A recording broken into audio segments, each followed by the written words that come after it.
To say now, dare I say it, forgive me, you're an artist, you're a great artist. At 79, Diane Keaton finally broke her silence.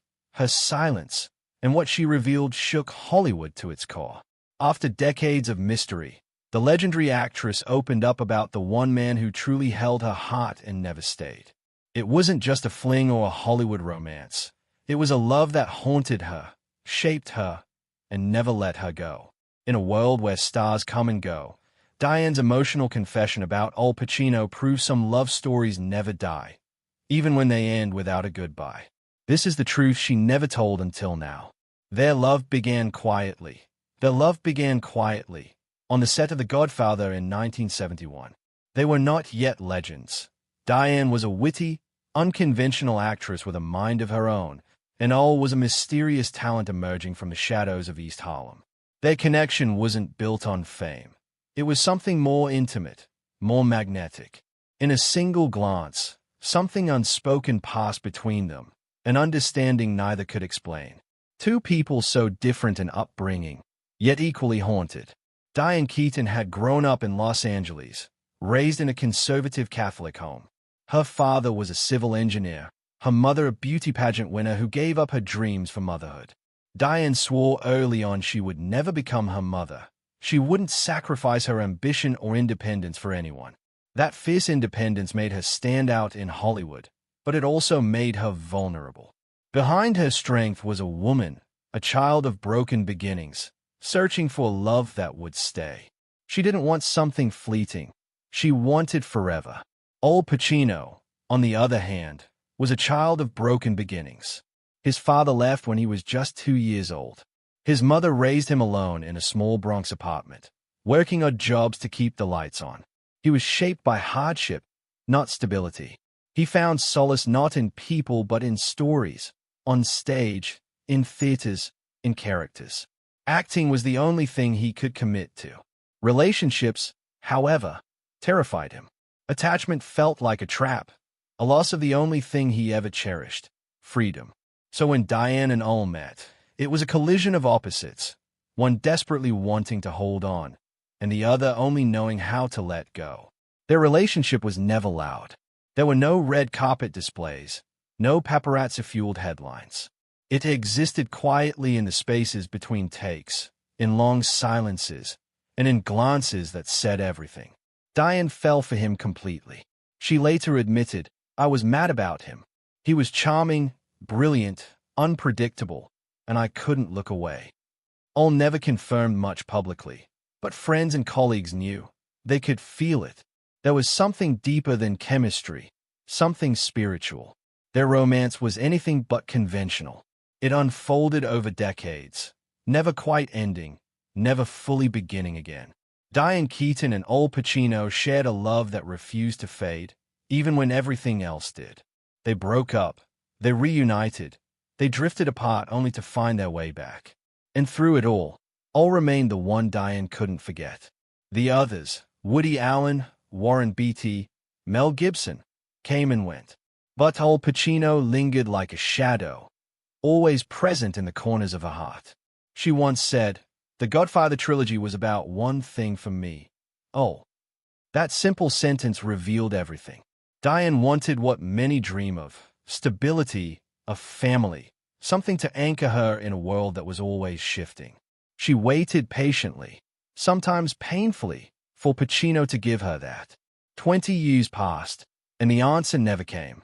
Their final chance arrived in 1989 in Rome. While filming The Godfather Part 3, they stayed in the same villa.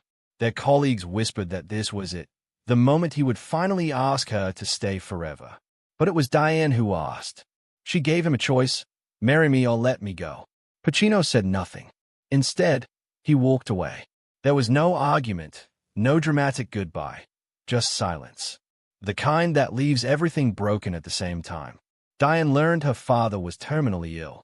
She sat in therapy mourning a love that never truly formed in a family that was slipping away. "I kept asking for more," she said. "I wanted him to love me the way I loved him, but he couldn't." And sometimes the deepest heartbreak is loving someone so much that it drives them further away. After that, she never dated publicly again. In her 50s, she adopted 2 children and built a life on her own terms. She became one of Hollywood's most respected actresses, an Oscar winner, a director, an icon. She embraced solitude not as a compromise, but as a choice. When asked if she regretted not marrying, she said, "I'm glad I didn't. I don't think it would have worked." Al Pacino never, married either. He had 4 children with 3 different women. His longest relationship with Beverly D'Angelo gave him twins. The others faded like scenes in an unfinished movie. He remained elusive, floating between relationships, but never settling. In an interview, he once said, "I avoid doors that might lead to pain." A simple sentence, yet it revealed so much. He wasn't incapable of love, he was afraid of it. Diane and Al continued their lives separately, but they never truly let go of each other. In Diane, 2017, at Diane Keaton's American Film Institute Lifetime Achievement Award ceremony, Al Pacino took the stage. Decades had passed, but something in his voice cracked with memory. He spoke not of awards, but of small moments. Her laughter before interviews, their time in Rome, the quiet intimacy that only the 2 of them shared. And then he said, "I love you, forever." Diane didn't cry, perhaps because she had already cried all the tears she could. Or maybe, after all these years, hearing it, even if too late, was enough. Their love didn't need a wedding. Their love, or a house full of children to be real. It was real in the way they never stopped speaking about each other with reverence. He once called her the most surprising woman he had ever known. She called him the most beautiful face she had ever seen. Some loves don't require permanence. Some heartbreaks never fully heal. But sometimes, friendship becomes the last sacred space where love can live without hurting anyone. Their story isn't about failure, it's about choice. Diane chose peace over chasing. Al chose freedom over fear. But only one of them sat in a therapist's office mourning a future that never came. And only one, "I love you forever," years later stood before a room full of people and confessed, "I love you forever." Maybe they were never meant to last.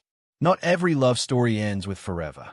Sometimes the ones that shape us the most are the ones that never quite settle, never quite stay. Diane Keaton and Al Pacino were never a typical Hollywood couple. Their love wasn't a whirlwind romance splashed across tabloids or sealed with a red carpet kiss. It was quieter, deeper, and far more complicated. Deepest wounds, a story not of happy endings, but of enduring impact. Some people come into our lives not to stay, but to reflect something back to us. Our fears, our desires, our deepest wounds. That's what Diane and Al were to each other. It was a painful recognition that wanting love doesn't always mean you're ready for it, especially when the person you love can't meet you halfway. For Pacino, the fear of losing himself was too great. He lived in a world where freedom was survival, and commitment felt like a threat, not a comfort. Despite their differences, their bond never broke. It evolved. They were no longer lovers, but, conclusion, not just friends either. They became something else. A connection that defied definition, rooted in mutual respect, history, and something resembling love, even if it had changed form. Their story reminds us that some love stories don't end with vows or rings. Some aren't even stories in the traditional sense. They are chapters in our lives that linger, that teach us, that leave a mark so deep time can't erase it. And though they let each other go, they never truly said goodbye. Because some love lives on even without, outro, a name. If this story moved you, don't forget to like, share, and subscribe. Join us for more untold Hollywood stories, emotional journeys, and legendary love affairs. Hit the bell icon so you never miss a moment that truly matters.